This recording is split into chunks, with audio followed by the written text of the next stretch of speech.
Hey, everybody. Welcome to tonight's late night happy hour here. Brian Kamenetzky, Andy Kamenetzky. Very excited to be joined by Zach Harper. You know him from, good God, you are a media whore. Look at your banner. Look at this. We've never had this before where we run out of character. Wow. Look at that. Look at all the shit you do, Zach. Yeah, that's a lot. As an NBA writer at The Athletic, he's got a whole big new web show with Waz. It's The Restricted Area. It's really funny. Everybody should check that out. Count the Dings Network, which includes Cinephobe, which is a podcast we are going to spend an awful lot of time talking about tonight, probably to the exclusion of basketball. You can find him on Sirius XM NBA Radio. He is also the inventor, as far as I know, of the power ranking. Things have been ranked. Ever done it before. No one's ever done it. Things have been ranked. Yeah, but never with power. Yeah, not this much power. Look, I don't want to tell you how to do your job, Zach, but have you ever considered, like, in addition to these power rankings that you invented, doing a back and forth about who is the greatest player in a particular sport of all time? So now I've had that conversation with myself before, but never thought to do it with someone else. And yeah, that might have legs. It might, it's. I don't know who I would put up against Ricky Davis, but we can have that discussion. Start with MJ, and then maybe work backwards. Yeah, but I would call it the go at rankings. Oh, go at, go at somebody and discuss it. That's what it is. Yeah. You guys missed one. Mad Dog Sports Radio. We didn't miss it. We ran out. Out of characters. Every Friday night, it's me and Amin Al Hassan from 7 to 10 p.m. Pacific time on Mad Dog Sports Radio, channel 82 on your Sirius XM dial. Your co-host of Cinephobe. That monster. Let me tell you. He really is. I talk to him way too much. We don't even like each other. There are Fridays where we talk with each other 8 hours professionally. 3 hours in the morning on radio, 2 hours recording a Cinephobe, 3 hours at night on the radio. You guys are like this. You're like the sports evolution of Nick Nolte and Eddie Murphy in 48 hours, like the buddy cop, black guy, white guy comedy. Don't really like each other. And there's a lot of racial tension. Let me tell you, a lot. Well, for people who haven't heard it, I mean, the Black History Month versions of Cinephobe certainly are providing a lot of leeway for Amin. I am getting dragged this month I gotta take it. I get it, but I got bullied into a pick that I didn't want to make. I tried to make it as a joke, and I was like, no, I got a real pick, and they made me do it, which will be coming out on Wednesday, we did Soul Man. Oh God! Yes, that's the only reaction. It's the only reaction. I tried to make it as a joke, and then they're like, "No, we're gonna do it." And it just what a disaster that was. Soul Man, and I mean, honestly, I haven't seen it in a long time because I'm not sure it's like legal to watch that film anymore. I had to rent it because no one's gonna stream it. No, I had to pay money for it. Like, who did rent it from where? Like, I if you try to rent that on Amazon, I think they'll just say, sorry, we can't do that. Apple will always take your money. That's what I just on iTunes. That's what I did. I think if you rent that movie, you end up on a watch list. Oh, 100% I'm on a watch list now, and I will be canceled within moments for renting this movie. Is there a movie that you can think of that if you went into a room of executives and pitched today, that you would be thrown out of that room faster than Soul Man? Oh, faster than Soul Man? Get like executives, particularly in the era we live in now, would be so nervous that they even were seen taking this meeting. They would toss your ass out. I mean, 8mm would be tough, but I still think it gets made somehow, right? Like the 8mm would be tough. Maybe The Crying Game. I don't remember. I was too young to really understand what was going on with The Crying Game, but I feel like if we all collectively watched it now, For folks who don't remember Soul Man, I was about to read the synopsis. Here it is from Wiki, I believe. Yeah. In order to win a scholarship, Mark C. Watson, played by C. Thomas Howell, the white son of an affluent psychiatrist, pretends to be black on his application form. We are already in hot water. When he's accepted, he alters his hair, skin, and speech to conceal his true identity. Please stop. At first, Mark believes that going through law school as a minority will be a breeze. Not sure why, but he begins to experience racism. Go figure. Eventually, Mark falls in love with Sarah Walker, played by Rae Dawn Chong, a black student, and begins to feel guilty about his ruse. Some might call that his privilege. There's a lot of privilege in this movie. There's also a lot of this. There's a lot of that. It's awful. Like, it's so offensive, and like they tried to justify, like they try to like throw some haphazard ass message at the end of like, oh, we've learned so much about what it's like on the other side of race and everything, and they do such a horrible job of explaining it. And then there were comments from C. Thomas Howell a few years ago, by the way, still a very active working actor in this industry. He's been on, I think, every TV show at this point, but he tried to like say like, Robert Downey Jr. got to do it because of this, but when I did it, it was like, no, you don't get to do. Yeah, but what about this? You made one of the most racist movies I've ever seen. It's stunning. I can't. I mean, even and this was what year? This was 1986. 87, 86, 86. Yeah. This was a bad idea in 1986. It's not like this should have occurred to people. It was a bad idea in 1906. What do you, I mean, yeah. There's a line in it where he's like, his friend is like, you're gonna have to be like a black person. He's like, it's the 80s. Everyone loves black people. It's the decade of Cosby, and it's like, oh my god, this is so outdated. Like, it's just so wrong on so many levels. So Wednesday on Cinephobe, we review Soul Man. And I got bullied. That is. I can't officially blame Amin for it until March 1st. Yeah, that's. I can't. I still am stunned at that this movie got made. Yeah, I mean it's worse than you probably remember. I remember it pretty badly. It's worse. Trust me. I had never seen the whole thing. And what's funny is it reminded me of, remember that movie Just One of the Guys? Yeah. So it's like the female version of this, right? Where a woman has to pretend to be a guy to like get on the school newspaper or whatever. And I remember seeing that a lot as a kid on Comedy Central. And so I don't know that I've ever watched that movie like start to finish, but this was the same thing with Soul Man. Like I remember Soul Man being on Comedy Central when I was a kid and like seeing a few here, a few there, and just never being totally comfortable and probably didn't understand why I wasn't comfortable. I just knew like there's something wrong with this. And then watching it all the way through in 2021, that was an adventure. It's like sort of like the movie equivalent of like when I was 7 or 8 and Purple Rain came out and I didn't know what Darling Nikki was about. Right. I just knew I shouldn't be listening to it. That's how I was with Howard the Duck. I was like, there's something not right here. I don't know why she's trying to bang this duck, but that doesn't seem right. By the way, Howard the Duck, future Cinephobe. We are going to do that at some point. I actually, because one of the things that I think is fun about that, like you guys do a great job with this. Thank you. With sort of working through movies that you may not have seen in a long time, in part because they are terrible. Most of the movies, I realize you guys, you might find a soft spot for them or whatever it might be. Most of these movies are god awful. Yeah.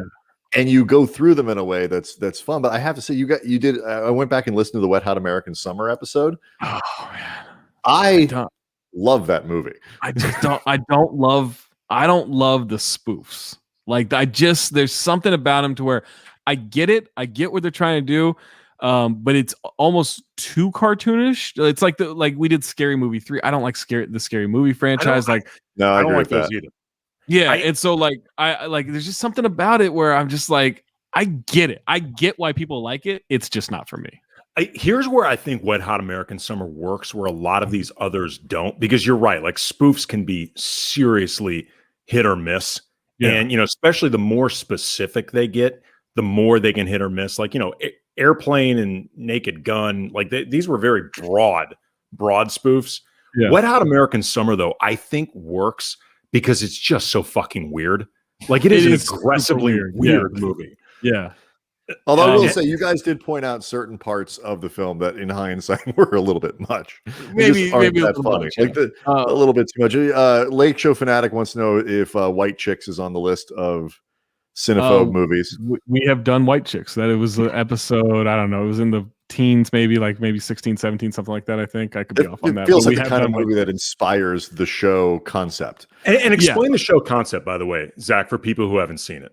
So I think it's a lot like the podcast How Did This Get Made, right? Like How Did This Get Made is fantastic. It's Paul Scheer, it's June Diane Raphael, it's Jason Mantzoukas, and they go through like, hey, this is a bad movie. How did this get made? Here's the kind of the history of it, and let's just make fun of it.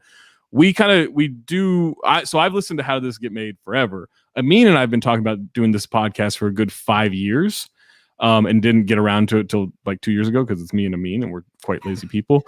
But it was funny because we kind of like worked out how we were going to do this. Like, here's what we think it's going to look like and sound like. Here's the breakdown of everything. And then about like, I think we were about to do our, I don't know, maybe second or third episode. And Amin's like, have you heard of this show? How Did This Get Made?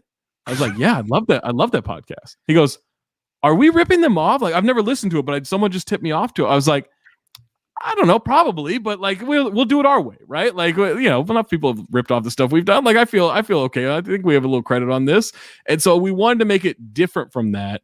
It's obviously there are a lot of similarities, but we take movies that are rated 40% or lower on Rotten Tomatoes, either from the audience or the critic score, and then we just try to figure out, is this a good movie? So like, that can be either or.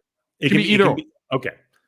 And we've had gulfs. We've had movies where there's a 50% difference between the audience and the critic score. Like we've done so. We've also had ones that are like 0% and 5%, like on the splits. But like we do try to go in there and try to figure out, why was this so poorly rated?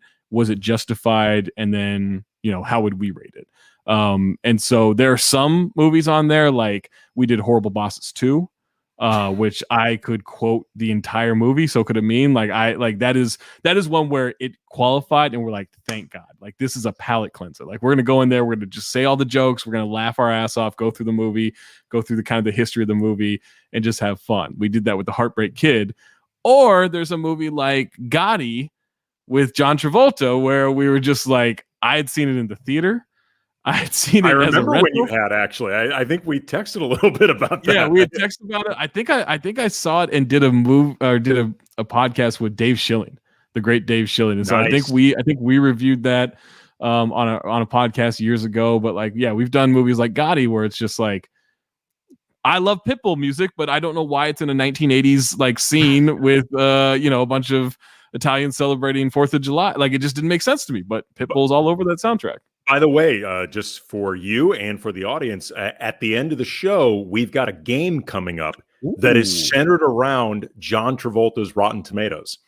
That's all I'm going to tell you. I mean, I figured. Yeah. And so we've done this with the movie selection. Before it was just we rotate. It's Amin takes a pick, I take a pick, and then our producer Anthony Mays takes a pick.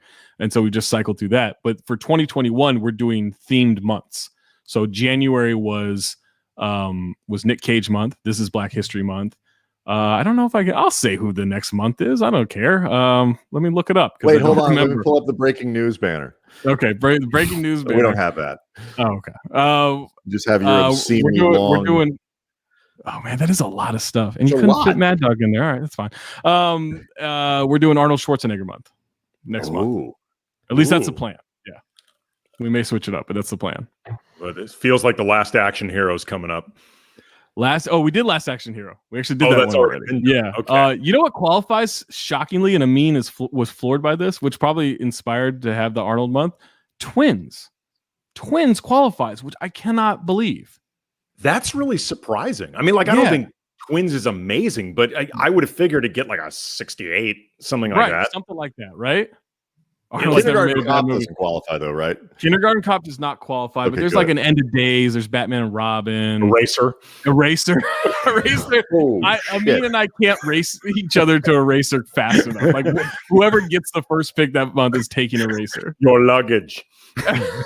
James Caan is James Caan the bad guy? Yeah, James Caan. They had these cool like green like X-ray vision, like almost MRI gun sights and stuff. I remember they would shoot like these pulses into your heart, and the dude, who was Elton from Murphy Brown was like his buddy who like was a paramedic and stuff. Like, it's a fantastic movie. You guys, this is one of the things that I love when this happens. We'll get into Rotten Tomatoes here in a second, because I find it like it's that you guys use Rotten Tomatoes as a guide is a fascinating commentary on just how we evaluate movies generally. Plus, it's a fantastic place, repository for reviews, which is a critical part of your show. The reviews are crazy. One of the greatest things ever is when you get a cast, like you guys did Gone in 60 Seconds pretty recently. Yeah.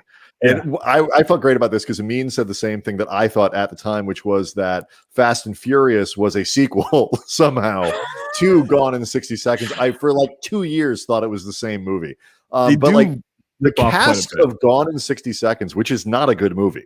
No, I disagree. It's not a good movie. Yes, it is. I'm with Andy. It is not a good movie. It's good. It could be better. It could be a lot better. It's got good. fun moments in it, but it's entirely too long. First of all, like it's got Nick Cage. That's all I need. Like, I don't need a whole lot. Like, I just need Nick Cage being Nick Cage. And by the way, I briefly dated a girl who had Angelina Jolie's blonde dreadlocks. Oh no, it was really.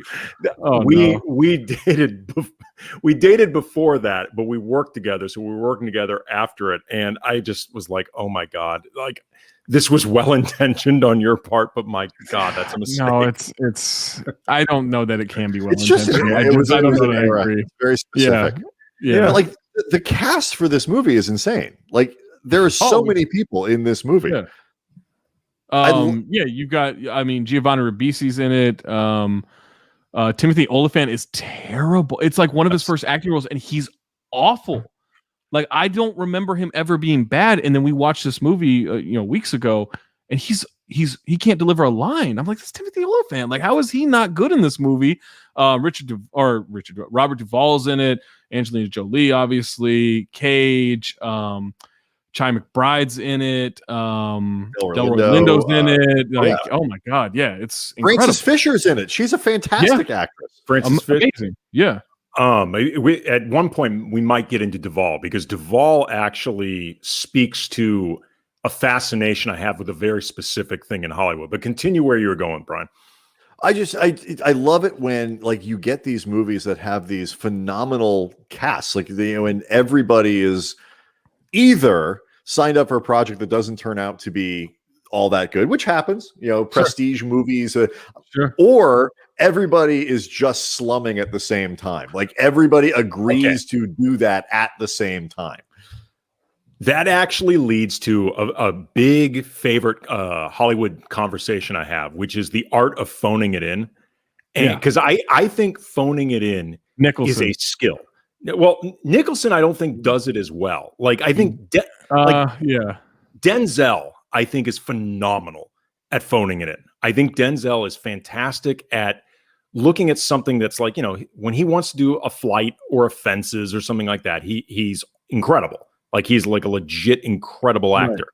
When he does something like The Taking of Pelham 1, 2, 3 or Unstoppable. I like that movie. I love that movie. Yeah, I love it better than the original. I think it's good. I love it, but like you watch Denzel in that. Denzel is putting in he's like LeBron this season. He's putting in the exact amount of effort in every scene required, no more, no less, but he does it without contempt for the material. Because there's some guys like Bruce Willis or Eddie Murphy, when they phone it in, you feel it's them brutal, phoning it in. Duvall, I've always thought, is a great example of good phoning it in Gone in 60 Seconds. Like, I think that's a really entertaining performance. Yeah, and he's totally phoning it in. Yeah, he is. There's a scene where like Delroy comes into the shop and with cocaine. There's like cocaine on the floor and everything. They're trying to hide it. And there's one part where Duvall like does this fake laugh because they're trying to like be very chummy with Delroy and show him this car, like, oh, you'll love this car, whatever. And he's phoning in the entire time. There's a moment where like He does this laugh with Delroy, and he looks up at Nick Cage and does this fake laugh of like, this fucking guy, like we gotta get him out of here. And that's the only part where I'm like, he nailed that. Like he nailed that part, but everything else in the movie is just like, whatever, I'm getting a check, I don't care. But he's watchable though, and he's fun. Totally watchable. But to your point about Denzel, I'm with you. I've always thought that Denzel and George Clooney are like the same in that they do the exact same thing just about every time. Every once in a while they'll venture out a little bit, right? But I love what Denzel does. I love that one thing he mostly does. I love that one thing that Clooney mostly does, and I've always thought they kind of mirrored each other in that way. Yeah, Denzel's fantastic at it. Sam Jackson's fantastic at it. I agree with you. Clooney's really good. But like for these type of movies too, like sometimes a really good actor can make an otherwise really bad movie totally watchable, and sometimes a bad actor can drag something even decent down. That's my fascination with Nick Cage. Like Nick Cage is a legitimately great actor who's just like, whatever, I gotta pay these IRS bills. Like these tax collectors are on my ass, and I'm just gonna take everything and keep cutting checks. And so there are times where like Mandy, right? This art house film, Mandy, he is unbelievable. I'm like, there's the Nick Cage. Like, that's the guy I love. And then there's a movie like Next, where, by the way, Julianne Moore's in, and that where I'm just the whole time I'm watching her that movie, I'm like, okay, you needed a summer home. This is a summer home movie. Like there's see, but Nick Cage, like in Face Off, he acts his ass off. He should have gotten an Oscar for that movie. Like he is unbelievable in that movie. There are times where Nick Cage, I'm just blown away. And there are times like, what is it? Oh man, there's one with him and Elijah Wood, The Trust. Yes. Like straight to, oh my God, that one is brutal. That it is one, really like, bad. Come on, you could have done better. Like it's not often I say that about Nick, but you could have done better. That one, I couldn't finish that one. I watched it on Netflix. I've seen it twice because I thought maybe I wasn't just because sometimes like the movie's Semi-Pro, right? Semi-Pro, I hated it the first time I watched it, and I don't know why. I hated it, and then I watched it another time for some reason. I was like, this movie's hilarious. Why did I think this was bad? And now it's one of my favorite sports movies. But I thought so every once in a while, if I hate a movie, I'll just go watch it again at some point because I'm like, maybe I was just in a Semi-Pro mood. No, The Trust sucks, and it is like you shouldn't watch it. You shouldn't watch it once. You shouldn't finish it. And I've watched it twice. It's really bad. He's got to be the patron saint of how life choices impact like your ability to utilize your talent in the most proper way possible. Absolutely. I mean, I'm looking now. We've done 71 episodes of Cinephobe, and Nick Cage has been on 10 of them. We've done 10 Nick Cage movies. Like, spoiler alert, I've picked, I think, almost all of them, if not all of them. Like, other than the Nick Cage month where Amin and Anthony Mays were forced to pick a Nick Cage movie, but like I think I picked all the other ones. But yeah, I'm fascinated. Like that's the thing that bothers me too, is he's a legitimately great actor when he wants to be, but everyone just sees the cartoonish version, so they're like, oh, Nick Cage is a horrible actor. I'm like, no, he's like, you watch Leaving Las Vegas, like that is a brutal movie, brutal. Yeah. But then sometimes he makes a drive angry.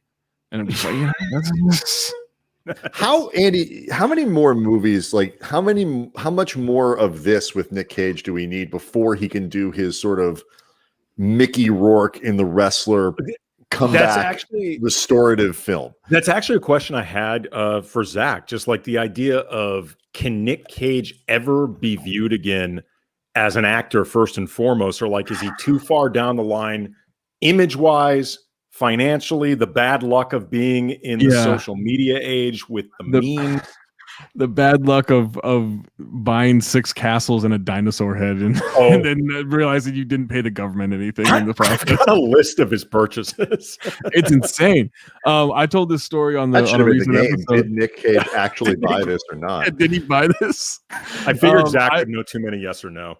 I went to his 9-foot pyramid mausoleum in a New Orleans cemetery. So my friend David Bory, fantastic comedian, he's the voice of Comedy Central. He was recording a half-hour special in New Orleans, and so I was like, screw it. This was 2019. It was February 2019. And I was like, screw it, I'm gonna go. Like, I'm gonna go. I'll hang out. I'll support him. Like, he's like one of my favorite people, one of my favorite comedians. I'm gonna go. And so I went, and I had like 4 hours to kill before I was gonna meet up with him. And I was like, I'm not really just gonna go out, New Orleans by myself. Like, I've been here a bunch of times. I was like, oh shit, I know I know there's a cemetery that's got a Nick Cage 9-foot pyramid mausoleum. And so I Googled and tracked down where in the cemetery it is and everything. And I don't know what the statute of limitations are, but if I'm in the clear, I may have snuck into the cemetery and gone and seen it at like 8:00 at night when it was too dark to really see anything. So I've only seen it at night, actually. I haven't seen it in the day, but allegedly, if it's legal. But I was like, yo, I'm about this Nick Cage fandom. Like, I really am. And that was like my mecca. Like, it was my pilgrimage. I remember years ago, I read this piece on Deadspin, of all places, about Michael McDonald and about how, like, Michael McDonald, everybody does their Michael McDonald impression. Like, everybody can do, if nothing else, a half-assed Michael McDonald impression. He's pretty easy to imitate, and like he's become parodied on Yacht If only Rock. because everybody, when you do a bad Michael McDonald, everyone knows you're doing exactly. Michael McDonald. It's like a bad Walken. It's sort of like the Walken, yeah, right. And like this article talked about how, like, Michael McDonald, who is this legitimately talented singer, like, he's unbelievably good, he's ceased to become Michael McDonald, and he's basically like a concept now. At this he's point. a cartoon character almost, right? Yeah. And I feel like that's what Nick Cage has become now. Like, between these movies that I guess he has to do now to probably stay out of jail, and like, I just want to know how much does he owe? Can we get a GoFundMe going or something? Like, I know we're not supposed to take care of rich people, but I don't think he has any money. So I feel like if we could get him out of this, he could give us some real art in the future. Well, let me give you a list of some of the things that he has purchased, according to a little research I've done. 15 residences across the world, including homes in California, Vegas, a deserted island in the Bahamas, the 9-foot tall burial tomb, as you mentioned, shrunken pygmy heads, $150,000 #1 Superman comic, a $70 million dinosaur skull, which he had to return to the Mongolian government. Hopefully, they found it was stolen. Yes, hopefully he was able to get reimbursed the $300K I read that he ponied up. 2 albino cobras. He also has antidote because safety first. I was gonna ask, why do you need 2 of those? But I'm sure they one needs a friend. I guess you don't want them to get lonely. It's mean to separate them. Responsible ownership demands you have 2. It's like separating Danny DeVito and Arnold Schwarzenegger. Like, they gotta be reunited at some point. A Gulf Stream, a crocodile, the Shah of Iran's Lamborghini.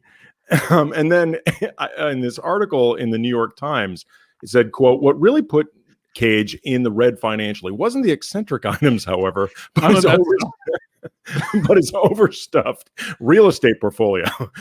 What is an octopus? $80? You're not going to go into dire straits buying an octopus. I mean, probably not. I don't know. Sometimes there is a tipping point to something. Maybe he was okay, and then he bought an octopus. It's like, well, shit, Nick, there's no going back now. Yeah, that's the greatest version of the how much can a banana cost? $10. Well, everybody actually octopus costs $80. He has 2 castles. 2 castles.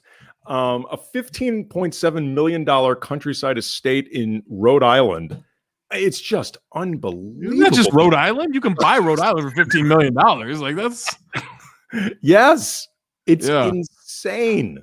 Well, I mean, to answer you, like, he is a cartoon at this point. Like, and that kind of like sucks. For I'm legitimately a fan of his, and like, I can admit, like, he is a cartoon at this point. But I was gonna say, like, he's done some really great movies over the last few years.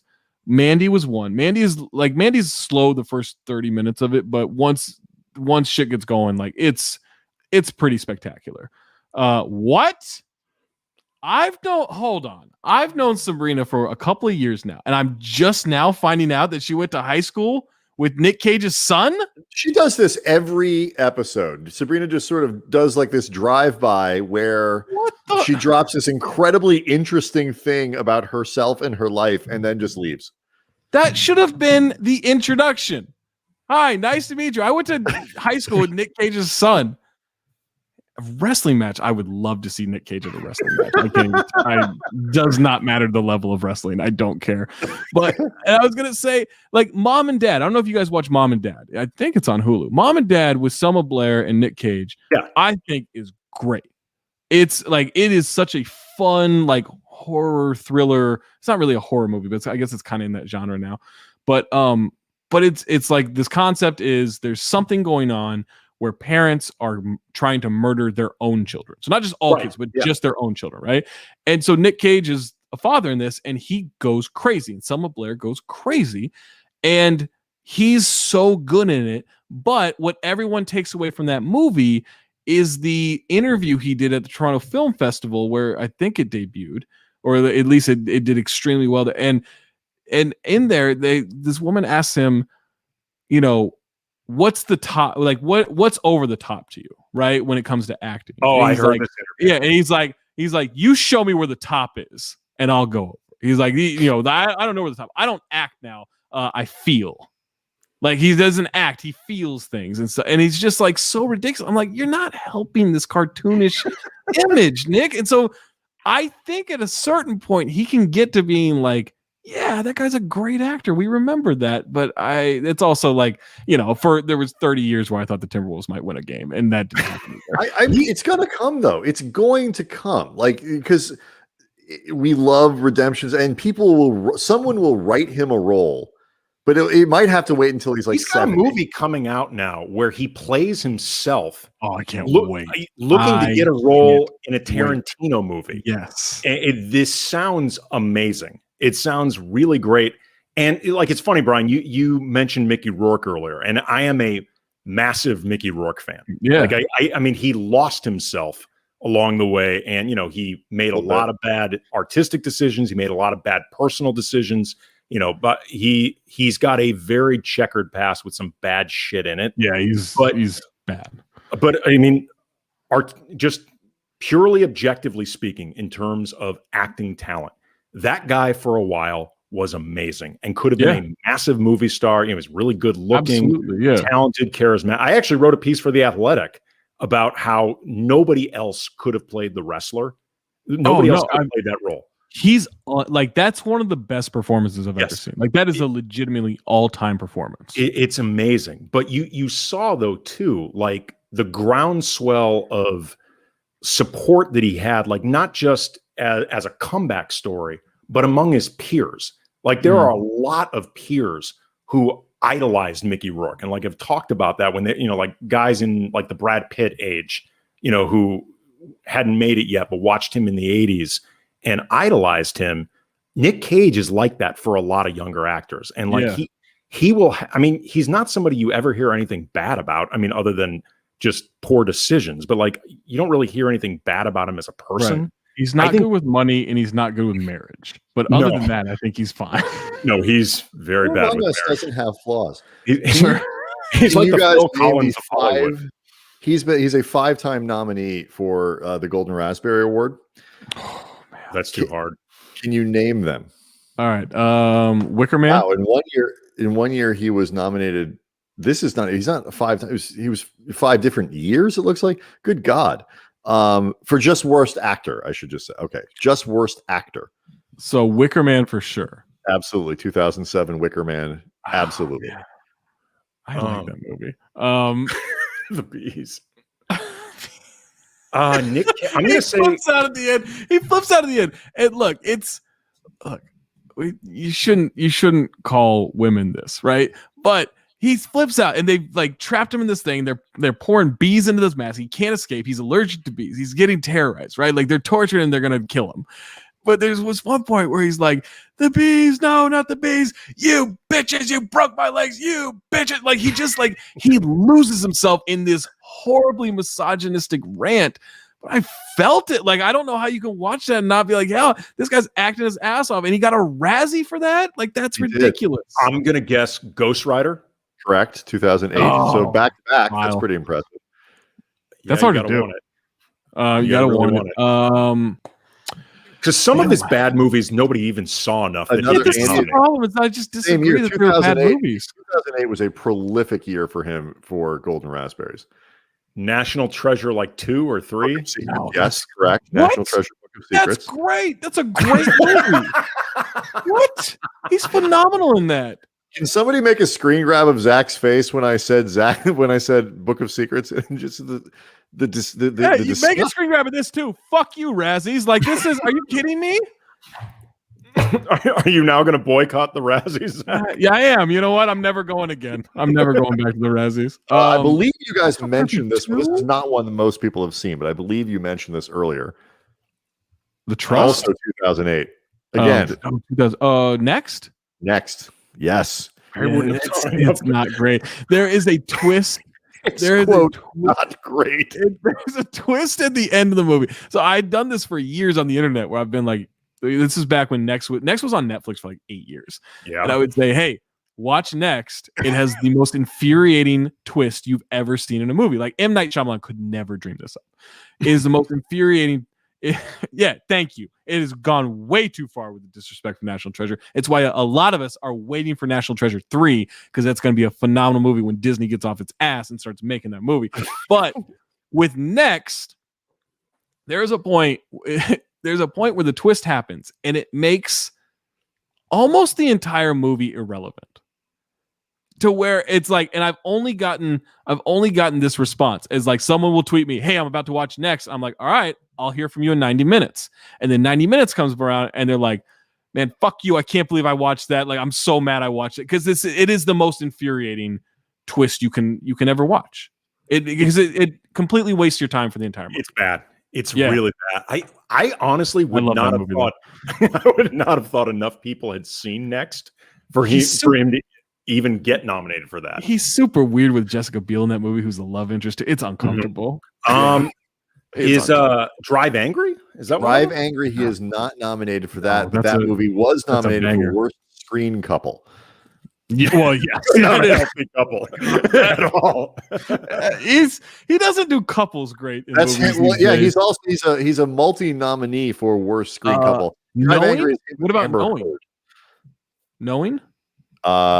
No, that managed to escape. That's a good movie. That's the movie where I found out Amin Al-Hassan can be offended. He got offended in that movie. The only time I've ever seen him get offended. If the Razzies existed at this time, Xanda Lee.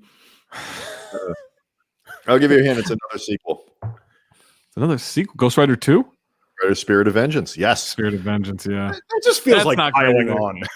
I mean, it's kind of rude because like Ghost Rider obviously kicked off the Marvel Cinematic Universe. Now, some people say it was Iron Man, but we all know it was really Ghost Rider, right? Like it kind of set the stage for everything. So I feel like it's being unfairly judged in history. I actually feel bad for Cage with Ghost Rider because that was not a paycheck movie for him. That was a movie he deeply cared about. He loves Ghost Rider. Like that is like it's like Superman and Ghost Rider is like his favorite comics. And my favorite fact about Ghost Rider is in the director's commentary, in which you're damn right I've watched the director's commentary of the DVD of Ghost Rider. They did make a Ghost Rider sequel. It's not great. I'll say that. It's not the best movie I've ever seen. But in the director's commentary, there were internet rumors that Cage's abs were CGI'd. And so the director addresses those rumors in the director's commentary of the DVD. And it's one of the best moments in cinema history that he just addressed this. And it's like, no, he put in the work. And Cage has always been kind of like secretly jacked. Yeah. Like we did Kiss of Death. Kiss of Death, he like Ultimate Warrior throws a guy out of a semi truck like it's nothing. And I think he legitimately did that. And he's got gun. He doesn't wear sleeves in that movie. Nope. He has nothing but all white clothing, no sleeves on any of his shirts, and he is jacked in that movie. Yeah, that movie. I think I brought this up to you in the text when I reached out to you about coming on. When I still remember that movie came out like in 95 or 96, so it's been like 25 years. 95, yeah. This is still like a blow my mind top 5. What the fuck were you thinking decision? It's bad. David Caruso deciding I am going to declare myself a movie star, taking the low key role opposite a totally unhinged Nick Cage as a way of letting people know I am movie star material. I remember at the moment being like, what? That cast is loaded too. It's Cage, it's Stanley Tucci, it's Helen Hunt, Michael Rappaport back when he was a really like dedicated actor. I feel like there's Sam Jackson's in that, Samuel L. Jackson's in that movie. I feel like I'm missing one more major actor. I'm pulling up the IMDb. Caruso, Sam Jackson, Nick Cage, Helen Hunt, Catherine Erb, who people know from one of the many Law and Orders. Stanley Tucci, Michael Rappaport, Ving Rhames, Philip Baker Hall. Yep. It's the most impressive. It's one of the most impressive casts I've ever seen, and David Caruso, who's just, I mean, and so we've done 2 Caruso movies. We did that. And we did Jade. Ooh, he's the worst actor of all time. Yeah, he's like, I never want to, like, I get we can get like hyperbolic and stuff and like, oh, Cage is the worst. No, David Caruso is legitimately the worst actor you could ever have. But there was a moment in time where like we were all in the David Caruso business. I mean, I know we're a little bit older than you are. NYPD Blue, yes, and he was on it for 2 fucking seasons, and decided he was the shit. Yeah. And I'm gonna go make movies now. I'm too big for this TV thing. And of course, now I don't weep for the guy. He's made gajillion dollars off all the CSI shit, but he's exactly where he was before, which was where he always should have been, which is on TV on like CBS series. Like that's what he was. There's a scene in Kiss of Death where he finds out his wife has died in a car accident. Spoiler alert. And so there's 1995. I think it's okay. I legitimately think that they cut it a certain way because he was so bad at acting, because they call him, he's in jail. They call him into like the warden's office or like the chaplain or something like that, and they close the door, and then you just hear him react. You hear him react instead of watching him react. And I have to think it was just simply like the director was like, I can't work with this. Like these takes don't work. Just show the outside of the office. We'll dub in the sound. Like that's how bad he is. He is really bad. Like I like that movie. I will watch it. It's not good. Like it's really not well executed. Really bad. It is not. Cage though is so good. That movie came out the same year as Leaving Las Vegas. Yeah, like that was you should have gotten 2 Oscars that year. By the way, too, that movie also came out the same year as Jade. So you had 2 things. It's true. It did. Things really going in opposite directions. Oh my god! Yeah. Like, what is the secret to being a good bad movie? That's a good question. There's got to be some quotable lines for one, right? That just get people regardless. And there's got to be a moment where you're just like laughing to yourself, but you don't want to stop watching. I think that's the key. Like, is to where you're just like, I don't know what I'm doing here, but I'm gonna do it. And I think that's the key to a good bad movie, is just that it's a lot like how I describe the experience of following me on Twitter, right? It's begrudging acceptance. It's like that's the only ever you can say you hate me, you can say you love me. I don't really care. It's when someone's mad they laughed at something I said. That's the reaction I'm looking for. And I think that's what a good bad movie is begrudging acceptance of the experience. It's like, in the NBA, like one of the, I think the more fun, like I don't care at all about, I do have, you put the Rockets to 16 this week, and I got a real problem with that, given what they were good. Yeah. Watchability rankings, like fun rankings, like those to me, because like that, there are teams that are pretty good and aren't any fun to watch. There are teams that are so average that it's like, they elicit no emotion whatsoever. And there are some shitty basketball teams that are still enormous fun to watch. Yeah. For all kinds of reasons. I guess they're kind of good this year, but like Charlotte, right? Like the Hornets are super fun to watch. Still under 500. Yeah, I think they're still a game under 500, but like the Thunder are fun to watch. The Thunder are pretty bad. The Pistons and Wolves, not fun to watch. Now the Wolves do need Karl Anthony Towns back, but they're not fun to watch. But like the Bulls are kind of fun. They're kind of a fun team. I would say the Jazz before this year, really good team that was really kind of excruciating to watch, unless Donovan Mitchell was going off. This year, every year of their existence, the Jazz. Yeah, well, yeah, that's also true. But this year, like, legitimately fun basketball, right? Like, there is that, and there are a lot of movies that correlate to those kind of things.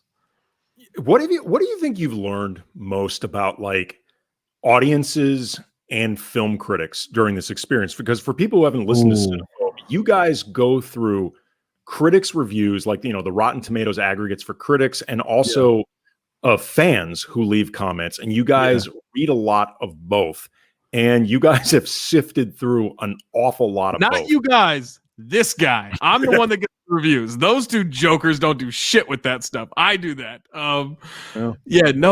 It's funny, like, with critics, there's some critics that just really want to be a good writer. Right. And I think it becomes less about reviewing the movie and more about like, here, I'm going to show my vocabulary. And it's like, sometimes I'm just like, and I've never been like that's kind of the funny part about doing that part of the podcast is like, I've never been someone like, I got to read the reviews before I see this movie. I don't give a shit what someone says about the movie. Like, if I want to see it, I want to see it. Right. Like all I need is a good trailer and I will go see a movie. The concept can be completely terrible, but if you throw, I don't even like the Rolling Stones, but if you throw a Rolling Stones song into a movie trailer, I'm in. Like, it just works. Like, that's where Mick Jagger was at his best to me, is in the movie trailers. No, pretty much Gimme Shelter makes anything sound incredibly riveting. You throw Gimme Shelter into a trailer about anything, I will go watch it. Absolutely. That's how he's been filling theaters for years now. That's true. That's how it happens. But yeah, I think that there are a lot of movie critics that are just hoping to sound smart instead of like just reviewing the movie. And I'm sorry, I didn't mean to cut you off. Go, keep going. And then with the fan portion of it, like, and it's kind of become, I guess it's like working in sports coverage. Like I get this aspect more now, and I'm definitely this way with movies. Like, some people, like, I just like what I like, right? Like, I don't need something that's driven me crazy about the Jurassic World series, not Jurassic Park, but the Jurassic World like sequels, is like people are like, oh, it's not good because, like, you know, Chris Pratt this and who is it, Bryce Dallas Howard that and everything. Like, I was like, they're not the main characters of the movie. The dinosaurs are. I could give a shit what the humans are going to do in this movie. Their job is to get hunted and eaten. And so when I see Jurassic World or Jurassic World Fallen Kingdom, I want to see dinosaurs do cool shit that they can't do anymore because they don't exist anymore, right? That's what I want to see out of that. That formula, by the way, is why Deep Blue Sea is the best of all of these movies, because there has never been a movie ever made where human beings are treated as more disposable than they are in Deep Blue Sea. What a concept, too. Here, I got an idea for a movie. Smart Sharks. Like, that is Smart Sharks. That's what we're gonna do. I remember that for me. I need that. I made an actual spit take of it. Like, Smart Sharks is all I need for a movie concept. You throw Gimme Shelter onto a Smart Shark, I will give it a fucking Oscar. I don't care. I remember when that movie came out, I was bartending in Westwood at the time, and one of my regulars had told me that he had just seen Deep Blue Sea, and I really wanted to see it, and I hadn't yet. And I asked him what he thought of it, and he's like, "Yeah, you know, it's fine, it's okay, but like they play up these sharks like they're really smart." I don't know, I didn't think they were that smart. And I watched this movie, I'm like, he called them dogs. What? He referred to them, they're like dogs. Yeah, I was like, what the hell else did you expect sharks to do that they didn't do in this movie? No, but Andy, beyond that, the sharks in Deep Blue Sea have a fundamental understanding of buoyancy and how like they sink the station. They know how to do it. Yeah. I was like, they're like, oh, if they get to the top, they win. Let's sink this shit. Like, that's what they want to do. I was like, how much smarter? I was like, how much smarter did you expect these sharks to end up? Oh, like, the shark known how to do that. The sharks did. Like there's no. I don't get what you would possibly want out of Deep Blue Sea, other than more Deep Blue Sea movies. Although the sequel is not good. No, but they treated Deep Blue Sea managed to treat all of the characters as totally disposable. Like even the other characters treat each other as disposable. Like somebody will get eaten and everyone's reaction is like, all right, well, yeah. You know. And the one shocking one is Sam Jackson because he's in the middle of the speech, right? But then after that, like I'm waiting for Thomas Jane to get killed. I'm waiting for LL Cool J to get killed. I'm waiting for that fucking parrot to get eaten. I hate birds. I'm waiting for that bird to die. But they are still, I guess, sort of forward-thinking, progressive, different enough that they let one black guy survive in Deep Blue Sea. LL Cool J. I think that was legitimately the first movie where like the black guy got to survive. I mean, because of the way Hollywood worked, it was actually like a big spoiler alert surprise that LL Cool J survived, just because you figure formula, he's got to get killed at some point. Yeah. Like that's just the way these things work. Well, he got to survive so he could have the Deep Blue Sea song, right? Deep as bluest, my hat is like a shark's fin. Like that's a bar, man. That's great. All right, I got a bone to pick with this was something I learned from the Gone in 60 Seconds pod that you guys just recently did for Nick Cage month with Amin. Yeah. His contention that cars in movies suck. The hell? What? I think Amin's got some PTSD here because I believe it was Channing Frye where the first time, like I think when they were trying to get Channing Frye on the Suns, Amin went and picked him up from the airport, and I think he got to like take David Griffin's car, right? And he's told the story before. So he got to take David Griffin's car, and it's a nice car, and he shows up and he's taking Channing around or whatever. And then and I think once they got him, Amin had to go pick him up for from the airport or something like that, and Amin had to take his own car. And I think he's gotten shit for that forever because it's not David Griffin's car. And so I think he has this contempt for cars. And like, I'm not a big car guy. I love the Fast and Furious franchise, but I'm not in it for the cars, right? I'm in it for Vin Diesel. Like that's what I want out of that. But I think like he's got this contempt for cars and movies. I'm like, what do you want from this? Like, I'm not a car guy in the slightest. Like you will meet few people who care about cars less in real life than me. All I want is one that doesn't break down. That's literally all I care about. Is just that I don't have to take the thing in the shop all the time. Car chases in movies, the best. Oh, it's incredible. They're the best. Like I'd never noticed this in Gone in 60 Seconds before, but I noticed it. I said it on the pod. Is there's a scene where they're driving. Nick Cage is driving alongside a cop car, and they're going down a street, and so there's a SUV coming, and the SUV has to swerve off the road, and it hits a parked car, and you see in the background this pedestrian gets smoked by the parked car that this car hits, but it never cuts to it and shows like, oh, people flying all around, like what? Look at the carnage, everything. I think this person legitimately just got hit by accident by this car, and I am dying to know the real story of what happened, because if you watch that scene, this person gets obliterated. Like they fly in the air. Oh, wow. I got to know what happened. My wife and I, when we went, I think it was when we took our honeymoon to Greece or something like that. There was a British version of America's Funniest Home Videos called Oops. And so the only difference is it's like the same thing, but like the Bob Saget version, like you see the person like, they get hit by a deer, like, right. But they pop up. They're like, I'm good. It's okay. It was a deer. Wasn't that crazy? What a fun story we have to tell. Right. Oops doesn't show you that. You just see the person like slam their bike into a concrete wall, and it just cuts away. And you're like, oh no, what happened? Are they okay? And it's like 45 minutes of that. It's like have you ever watched those YouTube videos of just like car wrecks in Russia? Like it's just like no. That is a rabbit hole that you cannot climb out of. Like there are a lot of them. There are a lot of these videos. They catch a lot of these car wrecks in Russia on video, and there's like 10-minute videos out there that you could it's a lot. I highly recommend it. Were you still around for the Faces of Death video era? Oh yeah, absolutely. Okay. What was your opinion of those? I never could. I knew about them, but I never. That was something where I'm like, I can't watch that. That's. I had to leave the room. Whenever like people would pop those in, I was like, I know. That. Yeah, I never watched it all the way through more than once. You sound like my relationship with Gigli. I've seen Gigli almost 4 times.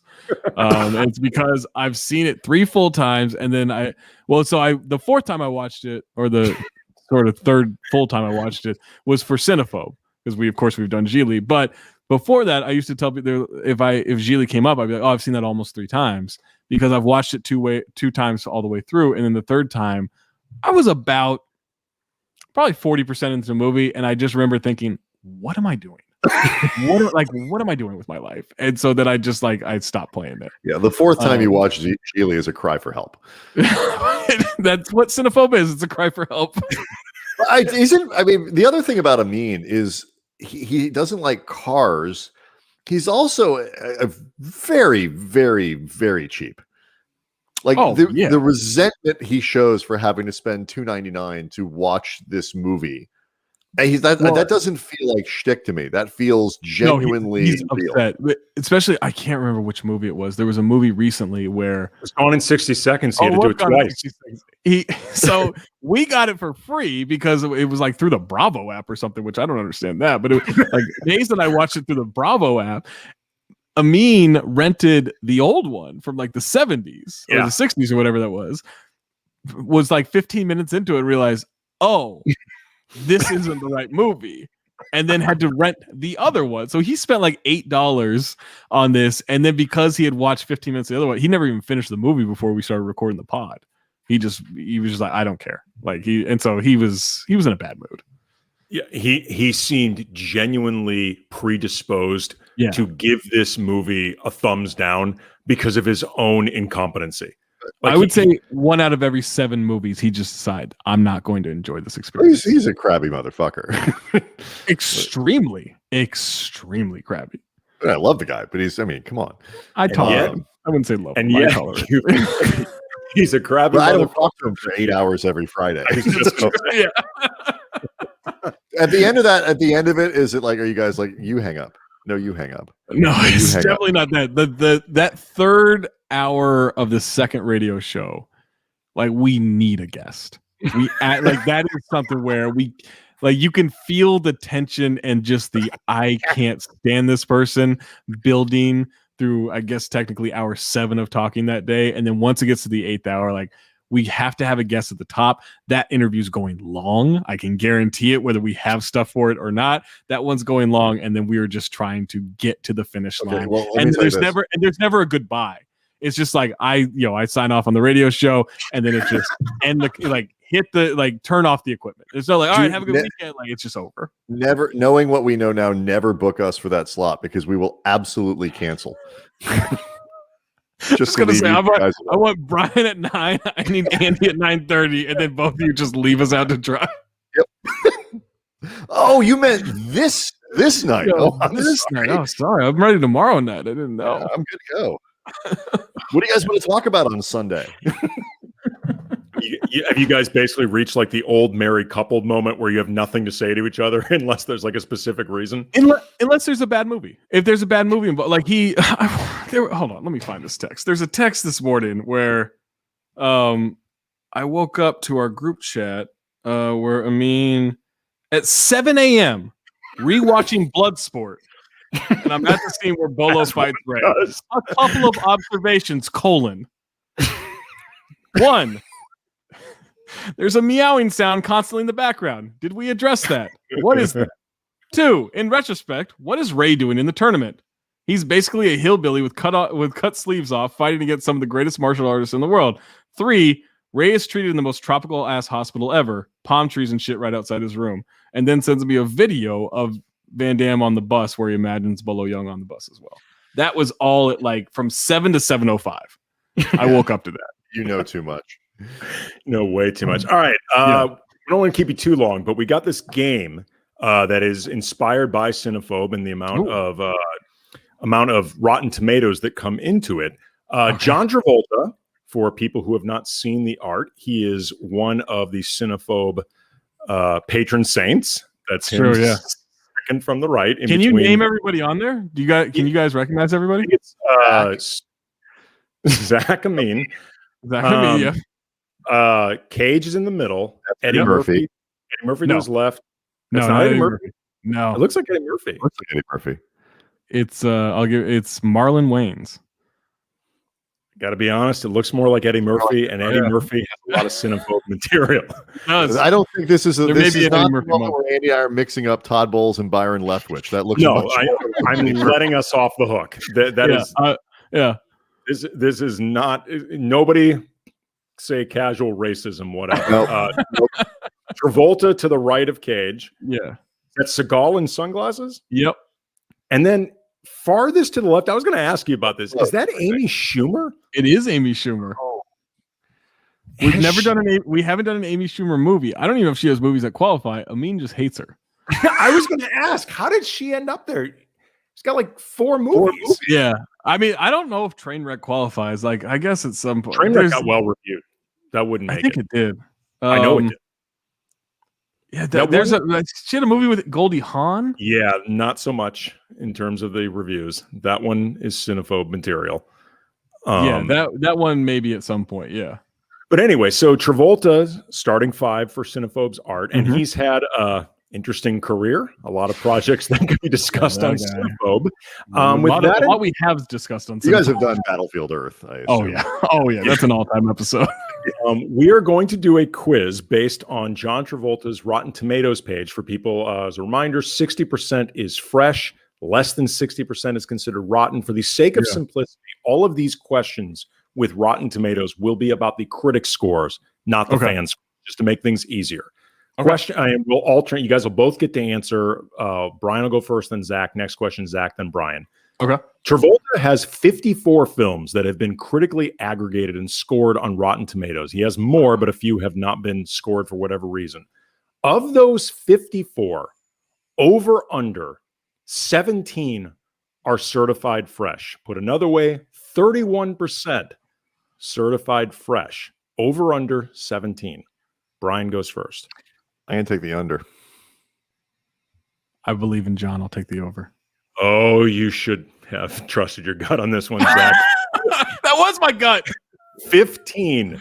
That's your head, not your heart, man. He got robbed, man. 28% rounding up. Oh, we did the Fanatic, which is a very offensive performance by Fanatic. Spoiler alert. The Fanatic comes up later in this quiz. Okay. I Am Wrath. Not a great movie. We did Battlefield Earth. I feel we Gotti. I think those are the only. I've seen I Am. Swordfish. Swordfish. What a great movie. Also comes up. That was a movie that landed on your list that you guys did a show on. That I was like, no, that's too good. Yeah, it's too good. Yeah, it's crazy that qualifies. Which Travolta movie has the highest tomato meter score? And the next 4, not a trick question. These are his 4 highest, just not necessarily in order. Carrie, Face Off, Pulp Fiction, Hairspray. Carrie, Face Off, Pulp Fiction, Hairspray. Zach, which one's the highest? Highest tomato meter, freshest. So Pulp Fiction, I would assume would be, but I'm gonna go with Face Off. Face Off's 92%. Face Off should be the highest one. That's the best movie. I was gonna say, I will say Pulp Fiction. Oh, it's Carrie.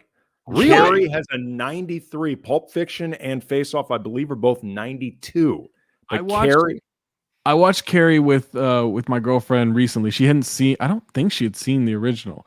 We actually watched the original and then the remake back to back, which that was a night. But watching that, like that movie, wildly inappropriate. Yes, it is. Yes, there are just like naked high school girls to start the movie in a shower scene in gym class. I'm like, how does this get allowed? These are supposed to be high schoolers. Different time. John Travolta, by the way, 10-time nominee for worst actor at the Golden Raspberry. Feels low. Yeah. All right, next one. Brian goes first. I can't do the lowest tomato score for Travolta because he has multiples with a 0. I know at least one of them. I'll tell you that. How many total zeros does John Travolta have? 5, 6, 7, or 8? Brian goes first. 7. Zach. My initial thought was 6. I'll go with 6. Oh, it's 7. He has 7 zeros. I'm not going to say which because they may come up later in the quiz. Brian up 2-0. What is the highest grossing Rotten scored Travolta movie? Domestic box score, not adjusted to inflation. This is the initial run. All of these movies made at least 100 million at the box office. Highest grossing Rotten scored Travolta movie. Okay. Phenomenon, The General's Daughter, Wild Hogs. That is a terrible Wild Hogs. What? Look who's Wild talking. Hogs made $100 million. Are you shitting me? No, I'm not. Phenomenon, The General's Daughter. Tim Allen, I swear to God. Wild Hogs. Look who's talking. Oh, Zach the highest grossing. Highest grossing. I'm going. Look who's talking. That's the best Look Who's movie. Talking made a fuck ton of money. Yeah, it is not a banger, but it made a lot of money. I think it is. That's a banger. That's a great movie. Brian, I said, Look Who's Talking. Oh, it's Wild Hogs. What? 168 million. Wild Hogs made at the box office. Look Who's Talking, only 137. I swear to God, Middle America, don't you ever influence anything ever again. I'm not fucking around here. Like you can't. We got to get rid of Middle America. Yeah, that's incredible. I know it's unbelievable, but it's true. What is the highest rated Rotten scored movie of Travolta's? Rotten scored movie of Travolta's, the highest. Look Who's Talking. No, the highest rated of all of them, the highest number of his Rotten scored movies. Look Who's Talking, Broken Arrow, Taking of Pelham 1, 2, 3, or again, Phenomenon.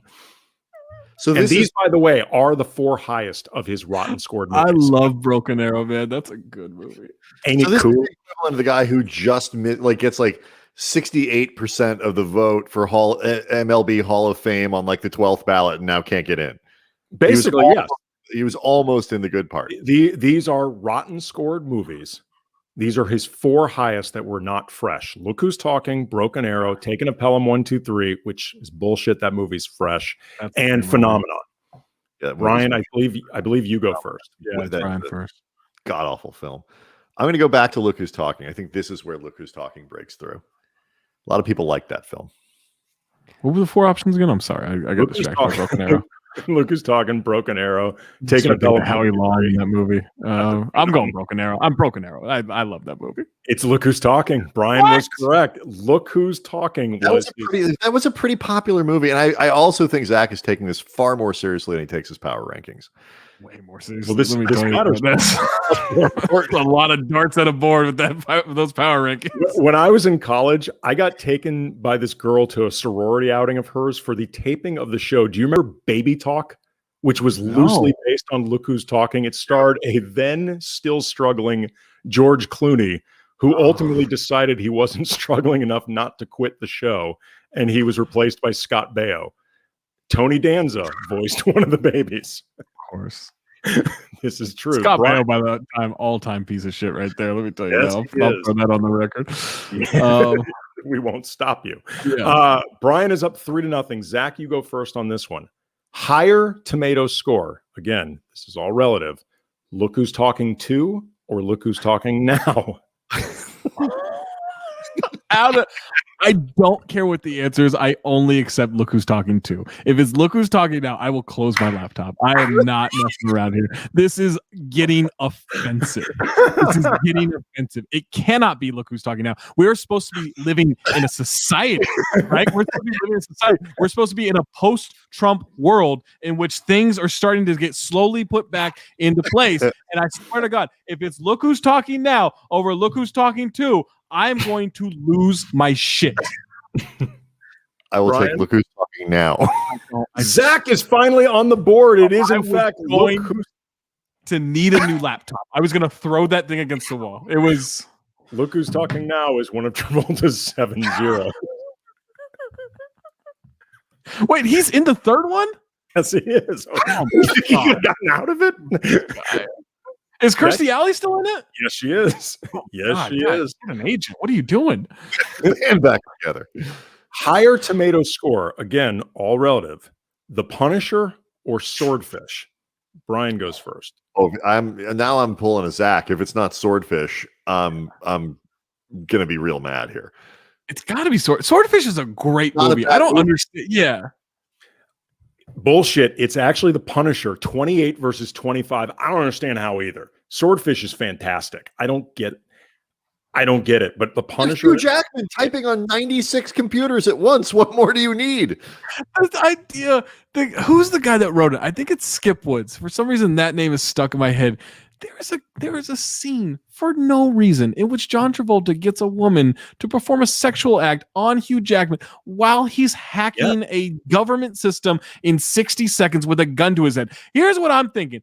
At that point, don't need the gun to my head, okay? Like, I get the gravity of the situation. But it's pressure. It's pressure.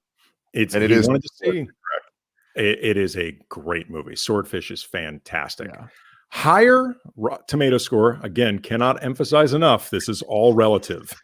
Perfect. His iconic bomb about a Rolling Stone reporter going inside the jazzercise craze a bad movie that created this. I mean, that's got to be a 0. So what's the other option? Not to bring this full circle, but doesn't that sound like something that would inspire somebody eventually to make Soul Man? Yes, 100%. Yeah. Remember this? Yeah. This was a thing. This was a thing. It's still a thing. Look at it. It's going forever. There is something oddly hypnotic. I can't stop watching it. I should, but put the kids to bed. Travolta's out.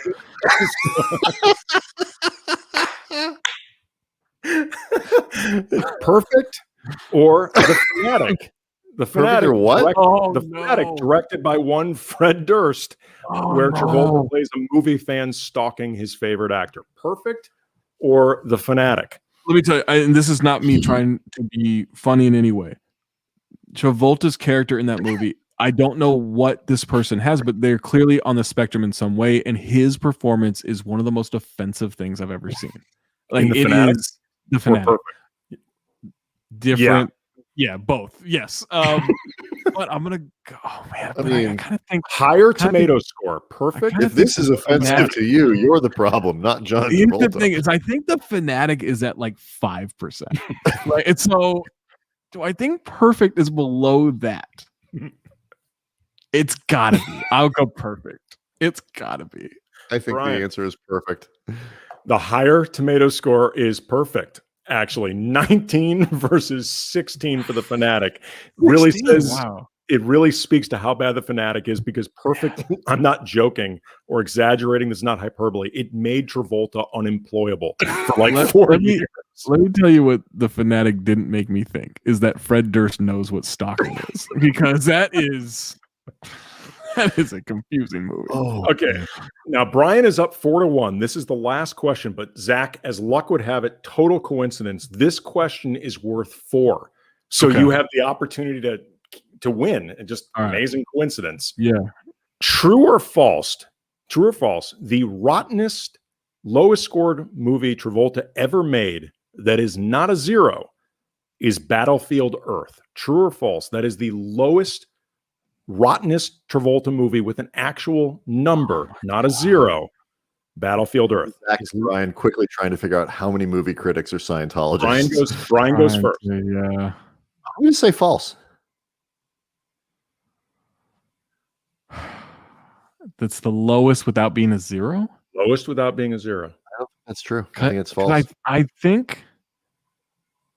think Battlefield is like 3% or 4% or something like that. Like, it's low. It's really low. I mean, he said false. I got to go true because I got to go for the win here. So I'll say true. Congratulations, Zach Harper. You are the winner, and you hit it on the nose. 3% fresh. You assume that positive review came from the Church's film critic. It might have come from me. I don't know. I filed that movie. There you go. 5-4, Zach. Congrats. Wow. Well, this is what it feels like to be a champion. This is great. All right. Well, let's put your banner back up here, because as we leave, it's going to take an hour to read all the shit you do. So, all right. Anyway, coming up tomorrow, Ben Lyons, we're going to celebrate our 100th episode as an independent entity. We had big, Ben, by the way. I know. I'm up here. We had Ben. Ben called in because he reviewed one of the movies we did. He was a review on Rotten Tomatoes. what was the movie that we did? Ask him.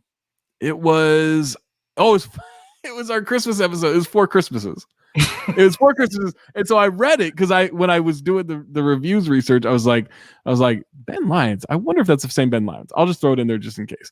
And then when I read it, it means like I'm gonna call him right now. So he calls Ben. Ben answered. Ben came on, talked about his review of 4 Christmases for I don't know 4 or 5 minutes. We talked about the Knicks a little bit. He's great. Oh, Ben's awesome. Yeah, he is our Bill Murray. We bring him on whenever we have special anniversary episodes. So tomorrow, our 100th independent episode of the Late Night Happy Hour. This shit's really blocking me. This is incredible. Like this is. I'm gonna do less. You whore. It's not our fault. We're trying to help you out. All right, so tomorrow it's Ben Lyons. Wednesday, Chris Johnson. We'll talk to the Super 70s sports guy, Ricky Cobb, on Thursday, Claire DeLune on Friday. So a lot of basketball, a lot of just random pop culture shit coming up too. You can find Zach at Talk Hoops on the Cinephobe podcast, at the Athletic NBA. Also Count the Dings, his new show, The Restricted Area with Big Waz, Sirius XM NBA Radio. He holds up those signs outside of then spins them outside of laundromats. Probably on what's the thing where if you call and like you just leave messages for people? Cameo. Cameo, you can probably come on Cameo. I don't remember the login, but I do have a Cameo somewhere. Zach will be doing a virtual Tight 5 Thursday night. I'll be doing a Tight 5. Actually, Thursday night, if I may, on the Stereo app, Amin and I will be reviewing our review of Soul Man. So if you have the Stereo app, stereo.com/talkhoops or stereo.com/Darth Amin. We're going at 4 p.m. Pacific time. We'll go for about an hour or two. And we're going to go over. It's the first time you've ever used stereo, and you'll help Zach and you'll help us out at Count the Dings. You'll help us, keep being able to pay our producer because without him, we can't do this shit. I really want to hear the Soul Man review. I'm intrigued. Wednesday morning, it will be in your feeds on the Cinephobe podcast feed with Soul Man. It is an adventure. Dude, this was a lot of fun, man. Thank you. Oh, guys, this is great. I love you guys. Thank we you. will see you guys. See everybody tomorrow. Donk you, Niederland.